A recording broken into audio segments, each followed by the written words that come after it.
Good afternoon, everybody. Big Mike back here with you once again. Welcome back to Big Mike Talks.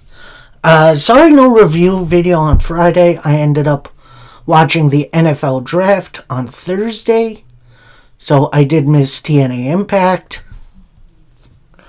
So I figured I'd do all three of these: NWA Power, AEW Dynamite, and AEW Collision, all in one for this week. We'll be going back to regularly scheduled programming this week, although with a little twist. I'll explain that at the end of this video. But, yeah, we're going to do a little review here. And, we're going to get started with NWA Power. Start off with the Gut Check Challenge, which is, a challenge match where the winner gets an immediate at this point, junior heavyweight title match against Slade, who is Mike Mondo's tag partner. So our participants, you have Alex Misery, formerly of The Lost. It looks like it's just going to be him and Gags for a while. I don't know what happened to the rest of them.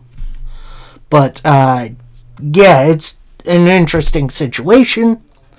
Damian Fenrir, who has really been on the up and up, hopefully we'll see him in a more of a significant position sooner or later.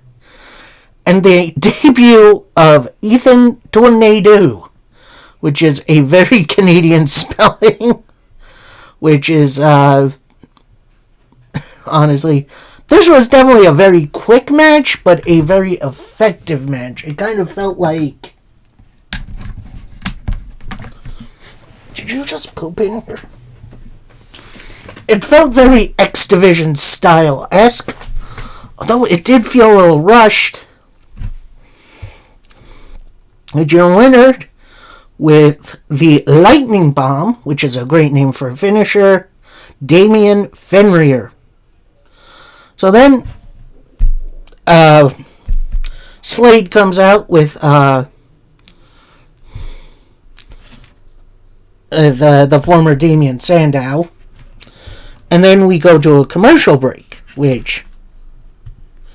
Alright. But before that break, we get the Brian Idol promo we got from last week in his challenge to Carnage, which we'll get to in a little bit.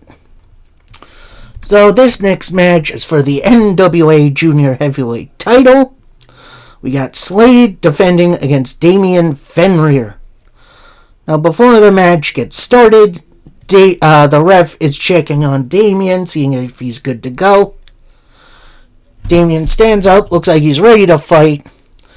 Then, just at the bell, Aaron Stevens, the former Damien Sandow, attacks Fenrir right before the match.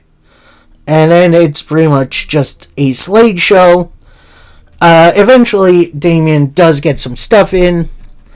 He goes for a buckshot lariat, and I know they call it something else, but it's absolutely the buckshot lariat. Fenrir stops short. His knee buckles.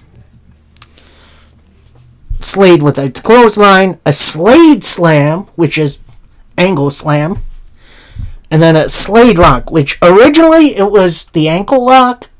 Now it's like a figure four-ish looking thing. For your win for Slade. So looks like Slade is going to be champion for a little longer and is getting involved in the Gut Check Challenge, which has mostly been a Mondo thing, but it's cool he's getting involved. Then we get a promo from Alex Misery and Gags. Well, Gags doesn't speak, so... So it's pretty much an Alex Misery promo saying Gags, he sees what's going on out there. He said the sacrifices had to be made, which makes me think the other former members of the Lost are gone. Then he finishes up, the Gimp can get it done. So We'll see what happens here. If this is just going to be a tag team, or if Misery is going to be on his own for a while, I don't know. So then we get back to the NWA history highlights, which is pretty darn cool looking. I like those. Then we get highlights from Kenzie Page versus Hera from a few weeks ago, in which Kylie kind of decks her. So then we cut to a Pretty Empowered promo with them saying, "Oh, we took out our competition, but you still had our father, Kylie. So next week we're going to get us taking on you, Serena Vale, and a partner of your choosing. And if that's not enough, I'll put my number one contendership on the line in this match. But if you lose, you can't challenge for the Burke for over a year." So, definitely some big stakes on the line for this coming week. Then we cut to the ring for an interview with Bones, who is relatively new to the NWA. But he's kind of speaking through his manager, who said he discovered him in some... It kind of feels like Giant Kamala's origin. Like he was just found in some jungle and brought back to the States because he had some affliction or whatever. It was very 80s gimmick. And like I said, it sounded like Giant Kamala's origin. If you don't know him, he was Ugandan wrestler from back in the 80s who had decent... It was definitely pretty racist, honestly. So then Gags comes out. We get a commercial break. Come back. It's Bones versus Gags, the Gimp. And yeah, this was a very, very strange match. Like, I felt like there was more hooting and hollering than there was match. But overall, the match was fine for what it was. As you had Bones winning via the armbar, which submission victory. And I don't think I saw Kamala win that way. So next, we go back to the tattoo parlor for the upteenth time. It's Thrillbilly Silas Mason, Tiffany Nieves, I think Kerry Morton's in there, and then there's also someone else that I don't really recognize. Could be a tattoo artist. And then we get revealed that the whole thing with TVMA and Dr. Vic has been a setup from Tiffany Nieves, which is very interesting. So, yeah, it's the whole thing, TVMA helping Dr. Vic. It was a setup. And we'll get more information to the setup in a little bit. Then we go to Serena Vale promo, who, honestly, she's a good promo. Saying, the lust for violence couldn't be here. A.k.a., I forget her tag partner, but it's someone really cool.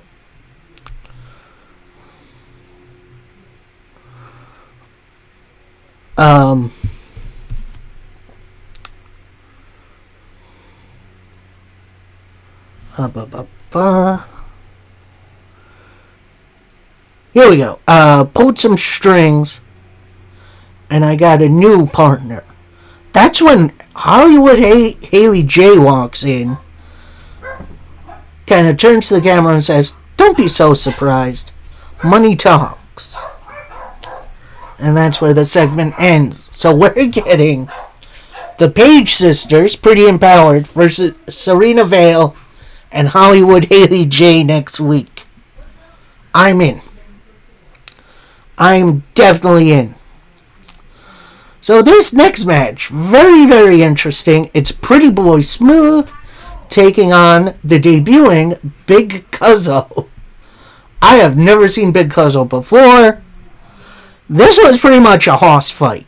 At least to start it off. Eventually, Pretty Boy Smooth does overpower Big Cuzzo, hitting the Holy Cross, which is a great name for his signature move, and then the Penthouse Bomb for the victory.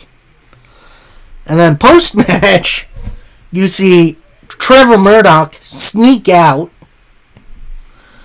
get to the top rope, hit his bulldog off the top on Pretty Boy Smooth. So it does seem like that rivalry is still on.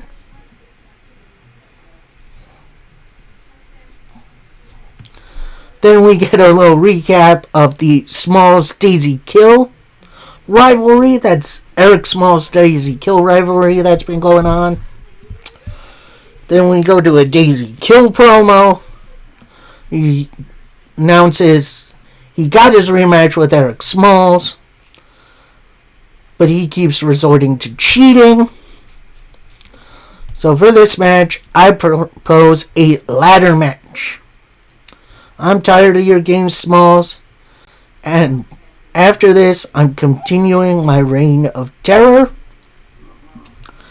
Then we get another NWA history highlights. Then we get highlights from Slade versus Damian Fenrir, which, that's interesting. Then we get a Mondo and Slade promo, aka the Wrestling Machines, who mentions the Crockett Cup, saying it doesn't matter who gets in our way, you're going to find out what we're about.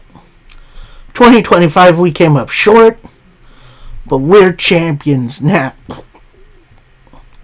So, nice easy promo from these two. We'll see what the Crockett Cup holds, because it's going to be a very interesting ride. Next up, we got a debut tag team, Pretty City Express, which, that's quite the name, taking on Jack and Eddie, who I've seen a couple matches of in the NWA. They're pretty darn good. And this match felt like, it kind of reminded me of when the Motor City Machine Guns and the, I'm going to say it, it's going to piss a lot of people off, and the Young Bucks had their run in TNA. Obviously, they weren't called the Young Bucks, they were called something else. I forget. Generation Me, that's what they were called. It was definitely very athletic, very back and forth, with eventually a DDT send-on combination. Your winners are the Pretty City Express. So, definitely a good opening salvo for this team. I'm not sure what this is going to turn to, if they're going to be added to the Crockett Cup. But I guess we'll see. So then we see TVMA in the back. You see Tiffany Nieves talking to somebody off screen. We pan over. It's Dr. Vic. And she's saying, while you got your match with Thrillbilly, which, that's crazy, you need to first focus on your match with Wrecking Ball. Then you kind of see the color fade from Dr. Vic's face. So then Tiffany goes over to him, says, how are you feeling? Dr. Vic says, not so good. So then Tiffany rolls her eyes, says, no. Say it with me. You feel bueno. Which, yeah, he's going to die. So apparently what's going to happen is we're going to get Dr. Vic versus Wrecking Ball Legursky this coming week. The winner of that match immediately faces Thrillbilly Silas Mason for the world title. Yeah, this is going to be a little nutty.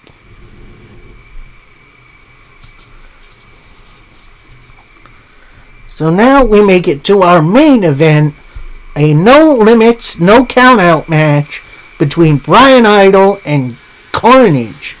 And if Idol loses, he loses his number one contendership.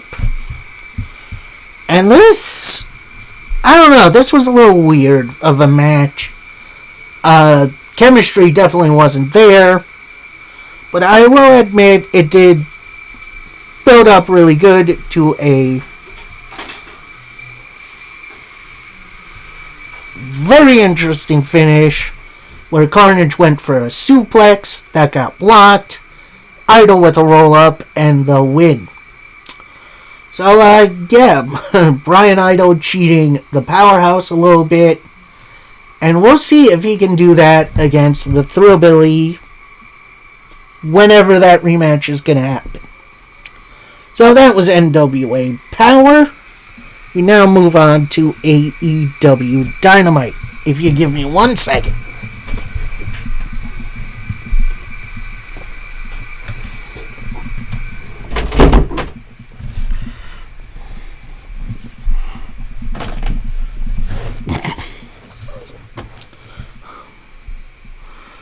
Alright, so Dynamite starts with highlights of the MJF Darby Allin situation from last week, where Darby low-blowed MJF, hit him with 3 coffin drops, and headlock takeover to win the AEW World title.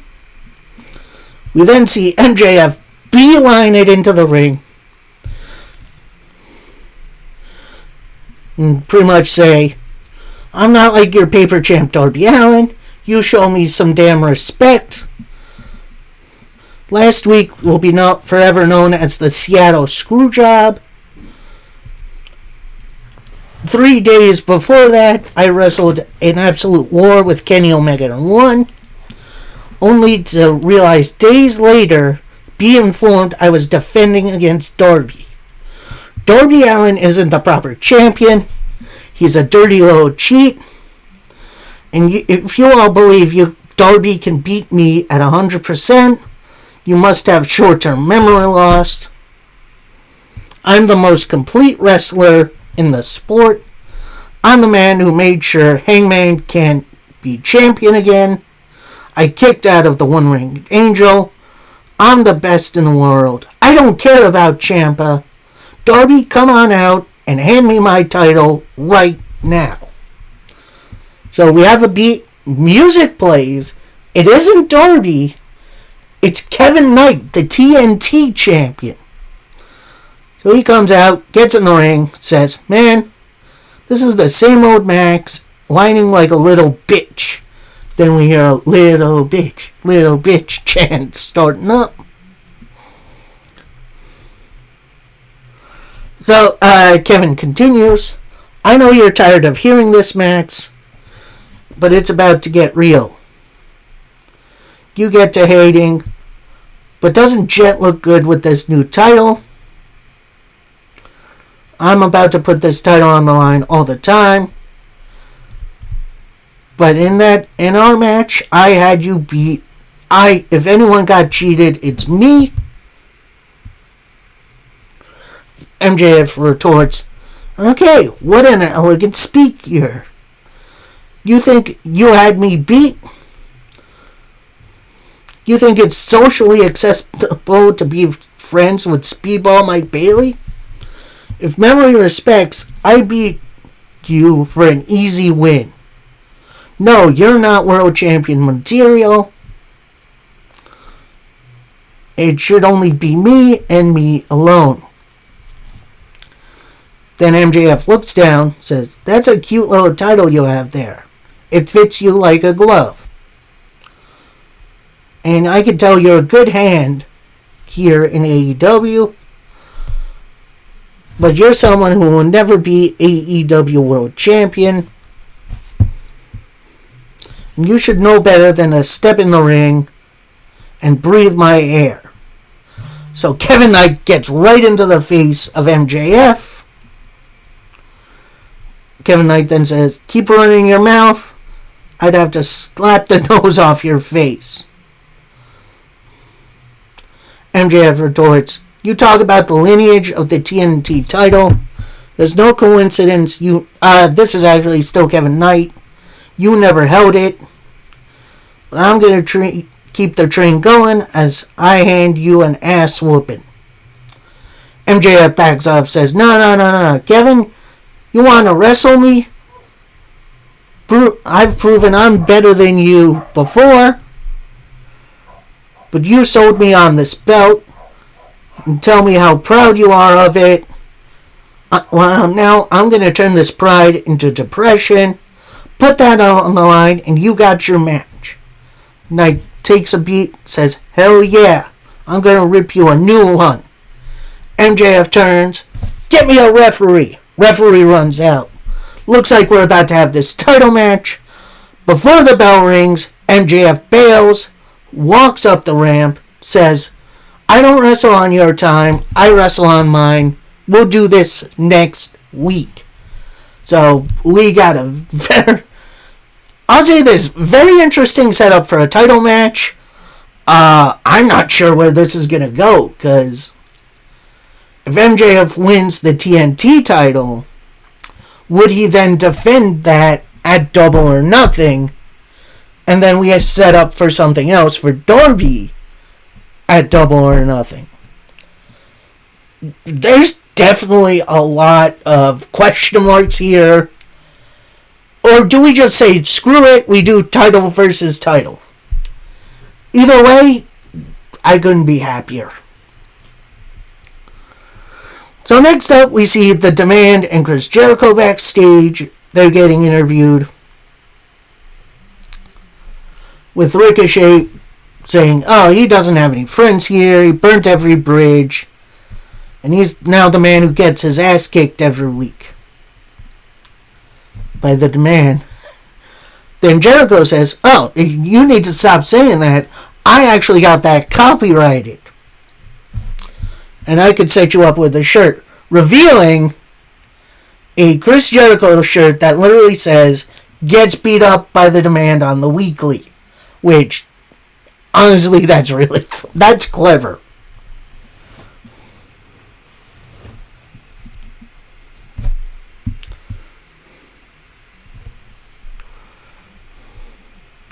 So Ricochet retorts, you're going to sit here and entertain this? I'm going to steal you? I'm not sure what that means. It doesn't matter who your partners are, it's going to end the same way as Dynasty.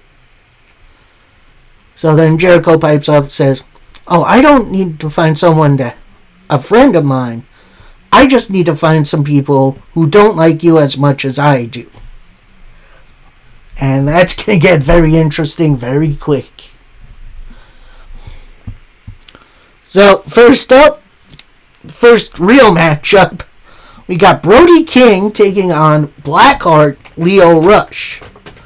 So, Lio has kind of been doing this new weird gimmick that initially I wasn't sure about, but now I'm really enjoying. Where he kind of has Gollum vibes. Like, he's going to start talking about his precious something or other. So, Lio, at first, when the bell rings, he's in the corner. He's, like, talking to himself. He's kind of fidgeting. Brody goes right up into him. Gives him a quick stomp. Lio Rush stands up. They stare down for a little moment. Then Lio eats an elbow right from Brody. He kind of shakes it off. They shake hands. Brody doesn't let it go. So Lio bites Brody's hand. And then they're off to the races. Like, this match was super good. Nice little clash of styles with Brody's just over-enthused powerhouse versus Leo's weird high-flying hybrid. But after a Bossman Slam, which that looked impressive, a cannonball, and then a Gonzo Bomb, your winner is Brody King. I love they're keeping Brody King hot. And then he gets on the microphone and he says, "Tonight I'm keeping my eye on the main event. Ciampa, if you come on top, congratulations.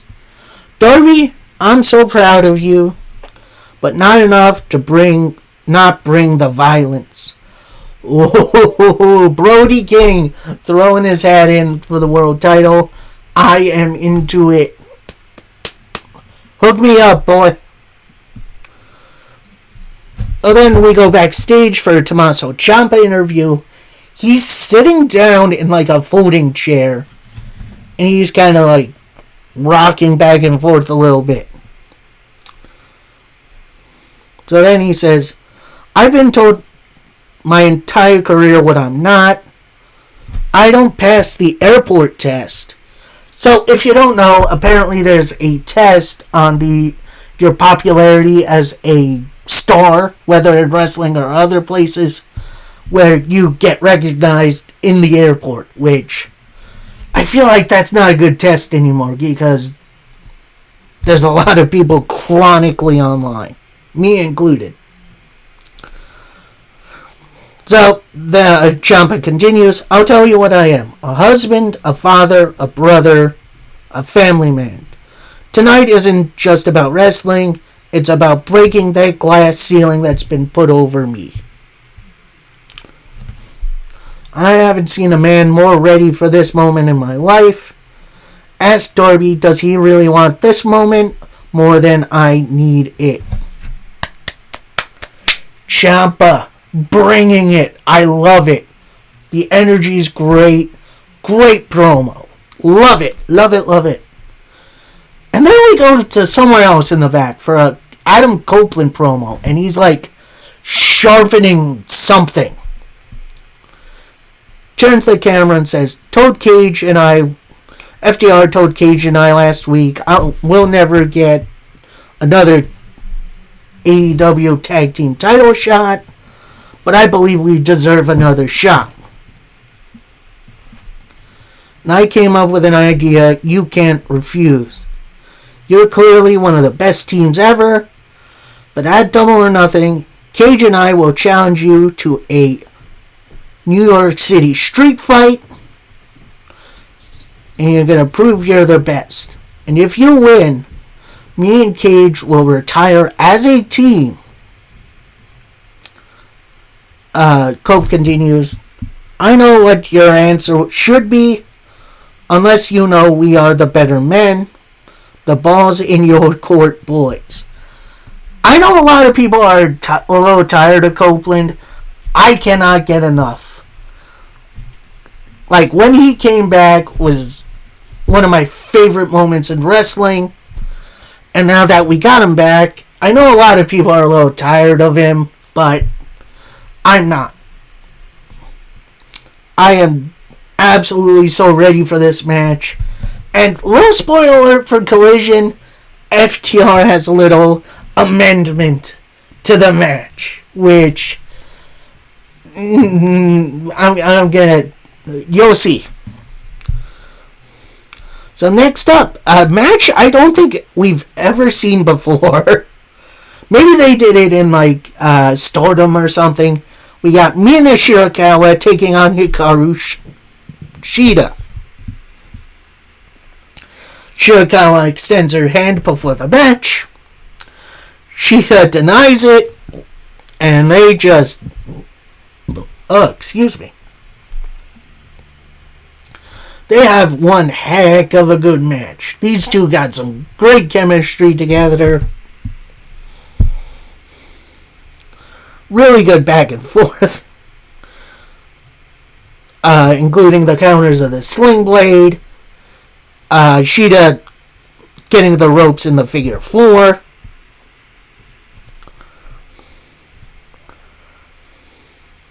And as referee is backing Mina off, Shida goes for her kendo stick. Mina stops her. Mina then is about to use the kendo stick herself. Chris Statlander takes the kendo stick away from her. Shida with a big knee, and then a Falcon Arrow to pick up the win. Yeah, that was a great match. I would not mind seeing these two lock up again, because they're so dang good together. Then we get an Okada versus Takeshita hype video, which was very cool.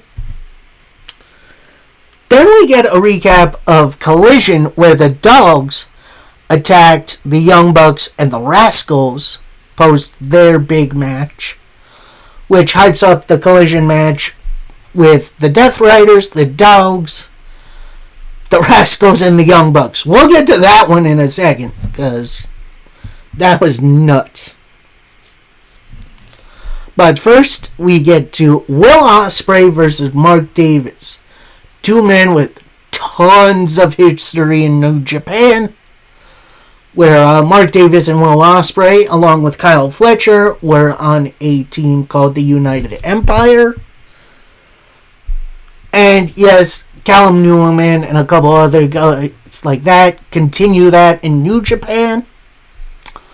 Although I did see recently that Will Ospreay tried to pay for the rights for the United Empire. I don't know if it went through, but yeah, there's definitely a ton of history here.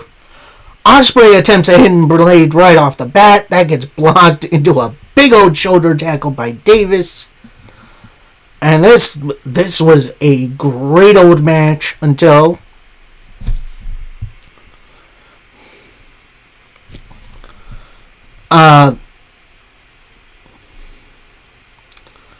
Ospreay attempts the hidden blade, gets blocked, eats a clothesline. Davis with a big old pile driver for a 2 count. Then at that point, Don Callis gets in the referee's face. Then the ref backs him off. He goes back to the announce table. Davis then picks up Ospreay, hits a pile drive him onto him on the outside. Davis tries to continue the attack. The ref backs Davis off, checks on Will Ospreay. Then the ref brings the doc over. He looks at Ospreay, kind of checks him. Then he's like, which at that point the match was thrown out, with your winner being Mark Davis. Post-match, Davis grabs Ospreay by the hair, pulls him back into the ring, is about to hit him with a pile driver, when the Death Riders come out, surround the ring. Davis then lightly puts Ospreay down, leaves. Moxley then gets in the ring. It looks like he's about to help Will Ospreay up.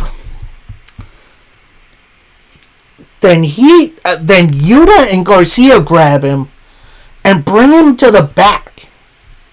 In which we're going to see that on Collision, but yeah, that kidnapping is very weird. I was definitely wondering what was going on here. But yeah, at this point I did take a little bit of a bathroom break. I don't know if there was anything more after this. But then when I came back, it was an Alex Windsor interview. I didn't quite get what she was saying, because I was a little late. But then Persephone comes in. Turns out these two are going to tag up against the 2 members of the Triangle of Madness on Collision. So, that's definitely pretty cool. Next up, we got ourselves a squash match, as we got the return of Samoa Joe, my boy Joe, as he takes on Loco Yoco, Cody Chun, And yes, that is the man's name. Cody initially tried to get advantage. Joe attempted the muscle buster. That gets blocked into an eye rake. Cody tries for a crossbody. Joe does his walking away thing, which I love it. Rams him right into the corner. Hits a muscle buster for the win. And as Joe's walking up the ramp, he smiles because he sees someone a little familiar. Hook's on the stage, clapping for him. And then they fist bump. So, yeah, I'm not sure what's going on here. It does look like Joe is now back part of the Ops. I'm not sure. Then we get a nice highlight video of Darby Allin's acolytes here in AEW, which I'm going to keep saying it. AEW has been doing so good with these video packages. Keep it up. Whoever's doing these, keep up the good work. Anyway, next up, we get the Renee Paquette outside Chris Jericho's locker room door. He comes out, says, "You know what? I was just talking to the men who are going to be my partners. MVP, Shelton Benjamin, and Bobby Lashley walk out. The Hurt Syndicate." So MVP sticks around, says, "It's nothing personal, boys. It's just business." Oh, I love that. I love it, love it, love it, love it. Then we head to the ring. Darby Allin comes out before his match for an interview. He and Tony Schiavone share a nice hug. Then Darby lays the AEW World title at his feet and says, "This took everything. Where I had my first match here in Portland, I didn't think of what to say. This could be the end of me thanks to Ciampa. But I see what this championship does for people. This one is for my parents, my fiance, and everyone watching me. For the Sherpas on Mount Everest." Always gotta mention Everest. I like that. "When this is all done, know that I'm looking at. Know that when I wake up, I know what I'm looking at." This brings out MJF, and he says, "You think you deserve it? You don't deserve shit. Give me my belt back now." Darby answers, "No." MJF retorts, "No? Then you'll give me a rematch right now." Darby answers, "No, Max. I'm not giving you a rematch until you put something on the line. And until that time, I'm going to defend against everyone else, starting tonight with Ciampa. Now get out of my ring." So MJF starts to walk down. Ciampa's music hits. They pass by. They kind of face off. And then Ciampa gives MJF's nose a little peck. Which, the mind games. That's honestly funny. So, I've seen some theories on what MJF could do to put on the line.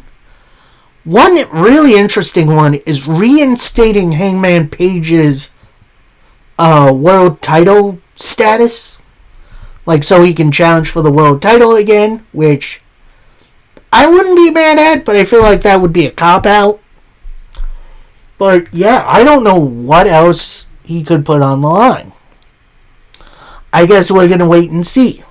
Because, my guess, we're going to see Darby versus MJF at Double or Nothing at some point. As for what he sacrifices, again, I am not sure. So this leads to our main event for Dynamite, and it's for the AEW World title. We got Tommaso Ciampa versus Darby Allin. And these two guys went at it. Like, these two guys looked like they wanted to kill each other.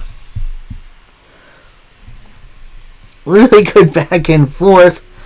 At one point, you see Ciampa on the top rope, but he's not facing the ring. He's facing the outside. It's a superplex to Darby to the outside, which, good lord, I thought they really hurt each other. Both eventually beat. Actually, no, it wasn't a superplex. It was a psycho driver, which that was nuts. Ciampa attempts a Project Ciampa that gets blocked into a Darby Code Red. Darby attempts the coffin drop that gets caught into a rear naked choke, but Darby breaks out. It's a roll up for a 2. Then Darby slingshots Ciampa into the turnbuckle. Ciampa hits Project Ciampa, a knee, only gets a 2. Looks to lock in the sharpshooter, but Darby rolls through. Locks in the Scorpion Deathlock for the submission win. And post-match, Darby looks to Ciampa, extends his hand, and they shake hands. Which, very, very good sportsmanship. At that point, Brody King comes out. He helps Darby up, who is like, I'm surprised he ain't dead. He grabs a microphone and says, Darby, I was serious when I said I was proud of you. And I talked with Tony Khan this week. Tonight, next week, it's going to be you versus me for the AEW World title. Oh, yeah. Yep.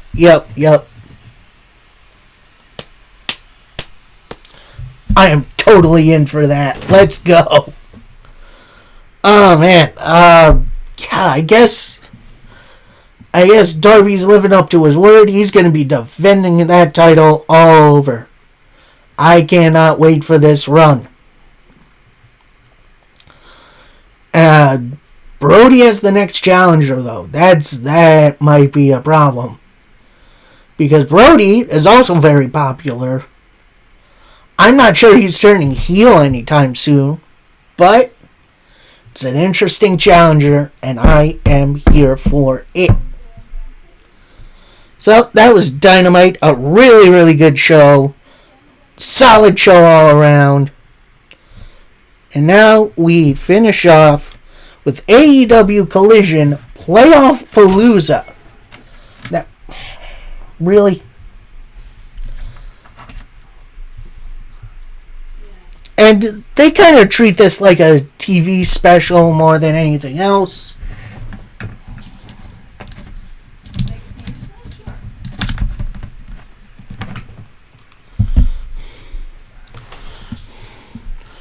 And initially, we see the conglomeration. They're getting ready to go out for their trios title match. Oh, boy. Bub, why'd you need to do this? But then FTR come in, say, before that, we have something important to say to Cope and Cage. And everyone knows you'll lose the titles to the Callis family.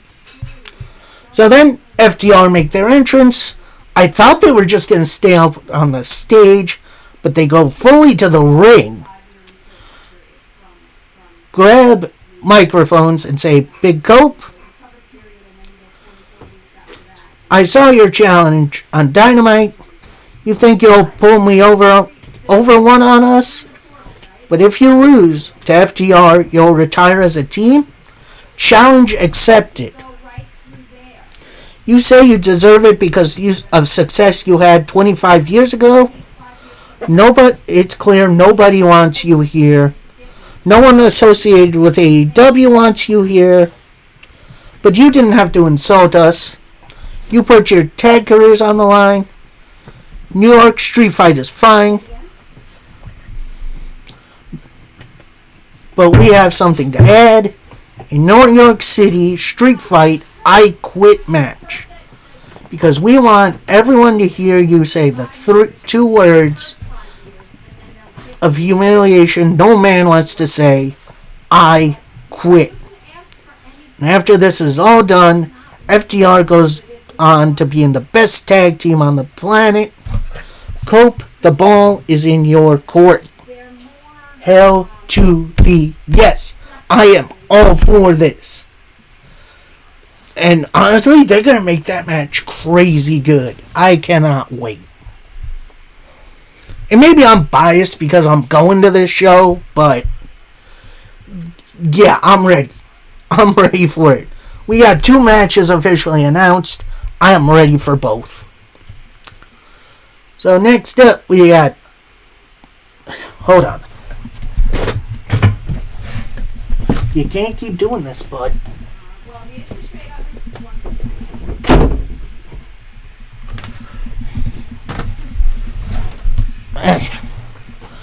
So our first matchup is the AEW Trios Championships as the conglomeration, so that's Orange Cassidy, Roderick Strong, and Kyle O'Reilly, take on the Don Callis family being represented by Andrade El Idolo, Henchazero, and Lance Archer, which I think that is the strongest combination we've seen of the Callis family maybe so far. So anyway, as the conglomeration are making their entrance, they pass FTR. They have a stare down, and then they push FTR and Stokely Hathaway over before the match. So we could get FTR versus Kyle O'Reilly and Roderick Strong in the near future. Hell to the yes. Anyway, this match absolutely ruled. Kyle O'Reilly and Henchazero started it, and it was some great mat wrestling. But anytime anyone else came in, they immediately had it out. At one point, we had Archer and Cassidy in. Apparently, Cassidy got so scared he tagged out immediately, which, that's pretty funny. Some really good back and forth action.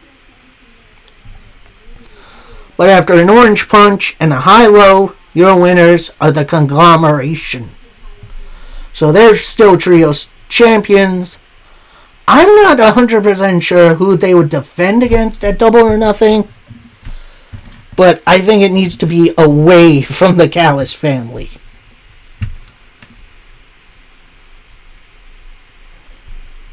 So next up, we continue the segment of the Death Riders kidnapping Will Ospreay. We then see in a dark room, there's 2 chairs, each on the other end. Death Riders put Will Ospreay in the chair. Then we see Marina Shafir wrap a towel around the neck of Will Ospreay, and she cracks his neck. Moxley says, "She's good, isn't she?" So Moxley continues, "What are you trying to accomplish here? What are you chasing? It's been 7 years since I first saw you in New Japan. I initially saw you as a myth, but your body will break eventually. It's time for you to step back and realize there's a door you can walk through, and you can take dominion over your mind, and I can turn you into a weapon like no one has ever seen before. We can settle up, and you can be like everyone else, or you can become everything you were meant to be." So Moxley folds up the chair he was sitting on, slides it over to Ospreay, lays face down on the ground. Ospreay picks up the chair. He's looking at Mox. It looks like he's about ready. Then he chases the cameraman away. So we don't see the end of the segment, which, honestly, this is going to get interesting. Will Ospreay joining the Death Riders? It could be interesting. It could... Yeah, this could be really, really fascinating. So next up, we got a big old 10-man tag team match. Representing the Death Riders is Claudio Castagnoli, Wheeler Yuta, and Daniel Garcia, as they're teaming up with David Finlay and Carl Connors of the Dogs to take on Matt and Nick Jackson of the Young Bucks, and the full lineup of the Rascals. So that's Zachary Wentz, Desmond Xavier, and Myron Reed. And this was an absolutely fantastic matchup. Really, really fun interactions between everybody.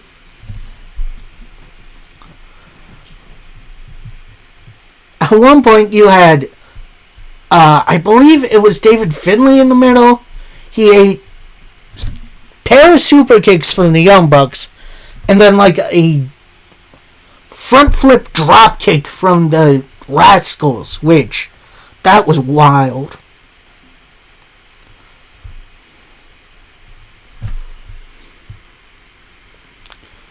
Then Claudio with a giant swing into the Wheeler Yuta dropkick. Bunch of uppercuts in the middle. Young Bucks with some bulldogs.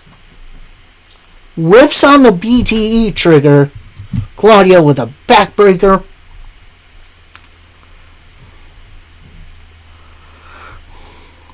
Wentz with a big moonsault. And then Dez with a knee drop. Myron Reed attempted the cutter. That gets blocked right into a suplex. And then a big full clip from the Dogs. For your winners, the Dogs and the Death Riders. So, yeah, this is going to be a really interesting interaction. I think Connors and David Finlay should at least be allies with the Death Riders. I feel like they would fit in really, really well. At least until Gabe Kidd comes back. Although Kidd does have his history with the Death Riders. So then we go backstage for a 4-way interview between Hikaru Shida, Chris Statlander, Harley Cameron, who we haven't seen in months, and Mina Shirakawa. So Harley starts it off saying, Stat, I asked you to train me, but you said no. Shida immediately takes over and says, Stat, you know why, Harley, you know why Stat wouldn't train you. Actually, this is Mina. Stat, no, you wouldn't train me. What you said, apologize now. So Shida looks right at Harley, says, okay, I'll say this to your face. You are not on our level. And we'll do what you couldn't do, and that's beat the Divine Dominion for the tag titles. And then, out of nowhere, Harley Cameron breaking out the Japanese, which I didn't understand a thing she said, but it was apparently hardcore to get Shida to say, oh yeah? At that point, Statlander just rolls out and heads to the ring for her match with Becca. It has been far too long since I've seen Becca wrestle. She was impressive in the stuff she did. She had Statlander in the last Chancery, but Statlander powers out. Immediately looking for the Saturday Night, hits the Saturday Night Fever to pick up the win. And post-match, she walks right by Shida, and Shida has her arms open for an embrace. And they both walk out. So, yeah, it looks like there's some troubling waters ahead from the AEW OGs, which is what I'm going to call them from now on. Then we get an interview from the Divine Dominion, our current women's tag team champions, saying, why should we be worried about a thrown together tag team? What makes you think we are worried? This isn't a challenge. This is your fate. Woof. So, definitely some fighting words from the Divine Dominion. we shall see what comes from that. Next up, a very impressive matchup between Rush and Adam Priest. I didn't think Priest would survive as long against Rush, but eventually Rush wins with the bullhorns. Then he gets on the mic to pretty much say his catchphrase, which is, remember, when you mess with the bull, you get the horns. At that point, we cut to a Konosuke Takeshita promo, apparently from Dynamite, but I don't remember seeing this. Maybe I missed this one. Where Takeshita says, Okada, out of respect for the Don Callis family, I'm not there, but at Double or Nothing, I'm taking your title, bitch. Which, great little promo from Takeshita. Then we go to a more live promo from Kazuchika Okada, where he says, Takeshita, I'm not afraid of you. I don't respect you.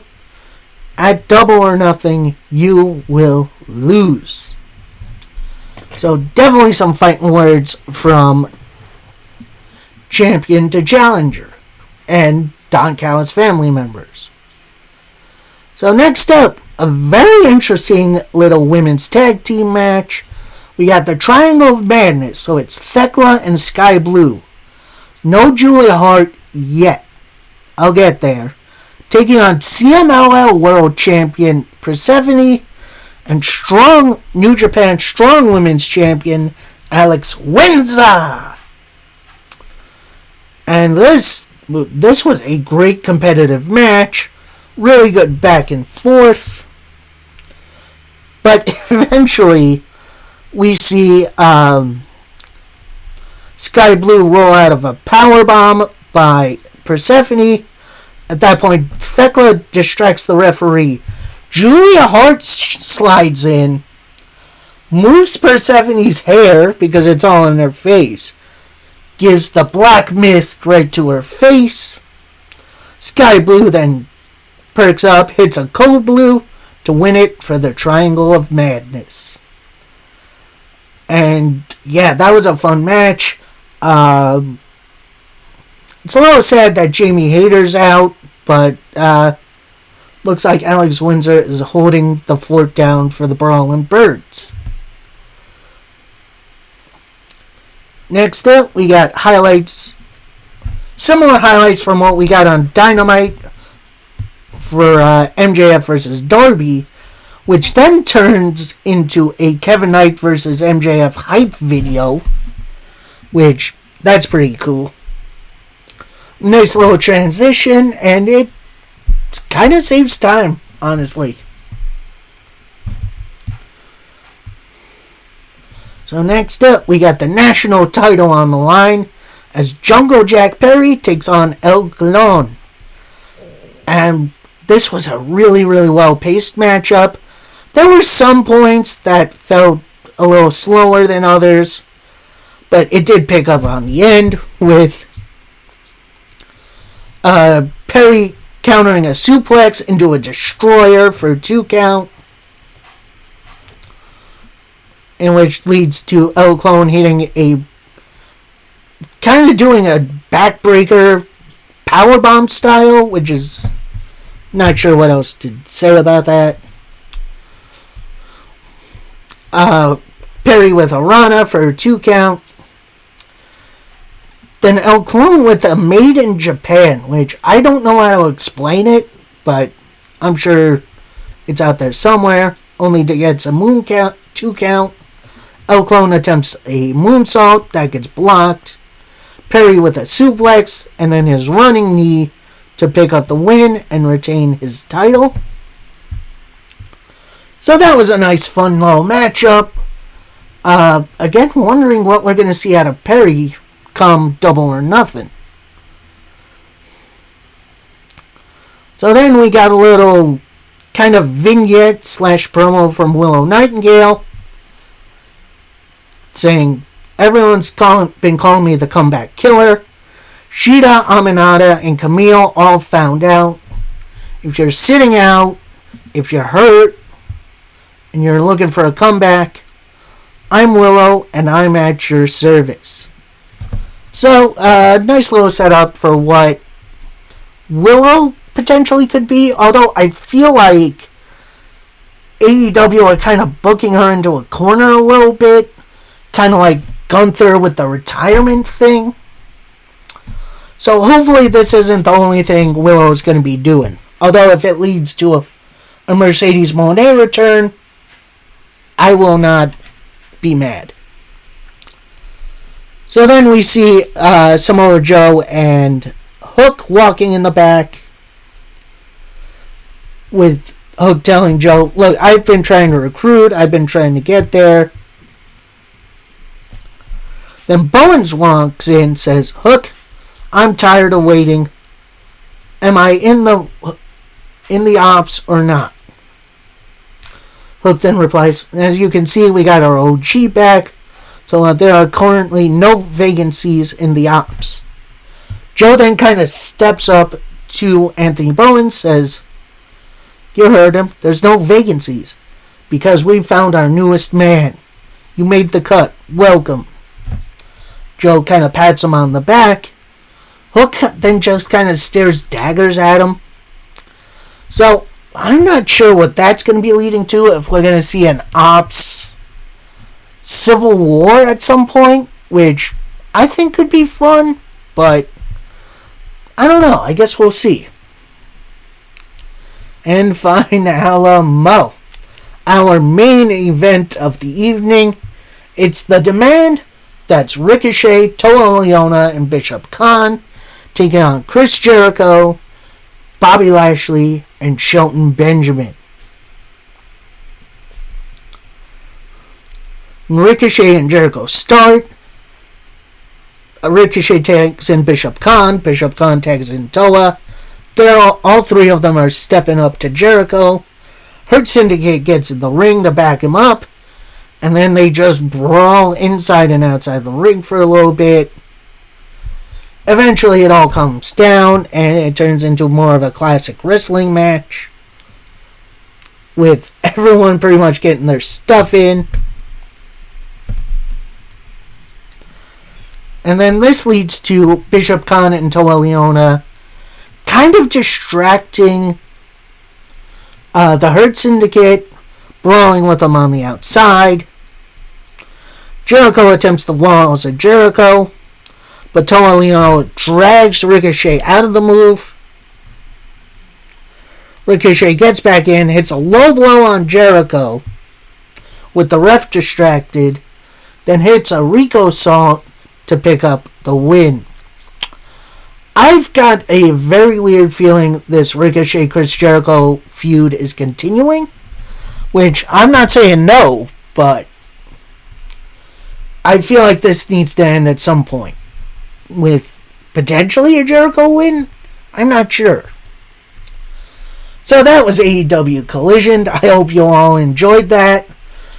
Going back to kind of regularly scheduled programming this week, with a little bit of a caveat. So, on Tuesday will be NWA's Power's last episode on the Roku channel. So, that'll be covered on Friday, along with AEW Dynamite and potentially, more than likely, TNA Impact. Then that Friday will be another episode of Power, this time on the Comet TV channel. I'm not sure where they got Comet from, but thankfully I do have the channel, so that's all good for me. So that will be shown Friday at 10, but then Saturday at 4 is going to be NWA Power's regularly scheduled show from now on. So, yeah, those two powers will be covered on Monday, along with AEW Collision. So, yeah, schedule is moving around. A lot of good stuff going on. I will keep you updated from then on. So, till next time, happy wrestling, everybody. Peace.